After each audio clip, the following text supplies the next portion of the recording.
À l'hôpital principal de Tripoli, Hammam attend depuis des semaines l'opération qui lui permettra de marcher de nouveau. Il y a un mois, lors de la bataille de Bani Walid, il a reçu une balle dans la jambe. Résultat, un genou cassé et une hanche brisée. A priori, rien de très compliqué à soigner, mais il a le sentiment d'être complètement abandonné par les nouvelles autorités. Est-ce qu'ils savent qu'on existe? Ils savent qu'il y a des gens comme moi? Je pense que ces gens n'ont rien à faire des batailles, des blessés et de l'indépendance de la Libye. Ils cherchent juste des places dans le gouvernement.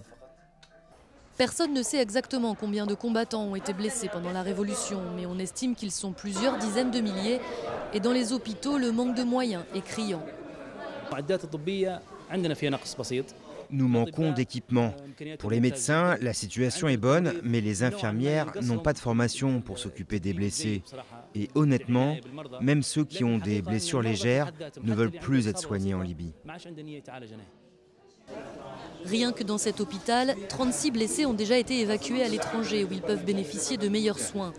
L'armée américaine, par exemple, a organisé un premier convoi pour traiter à Boston 25 combattants qui présentent des blessures impossibles à traiter en Libye pour le moment. J'ai été attaqué près de Zliten. Des roquettes sont tombées près de moi après une grosse bataille. Des fragments ont coupé le nerf dans ma jambe. Pour venir en aide à ceux qui ne peuvent pas partir, la société civile s'organise.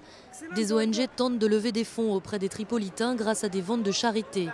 Ici, tout l'argent ira directement à une association qui s'occupe des blessés de la Révolution. Je ne vois pas beaucoup de soutien du CNT et cela me pose une question. Il paraît qu'ils ont donné $1 milliard ou d'euros aux blessés. Je me demande où va cet argent. Je ne le vois pas.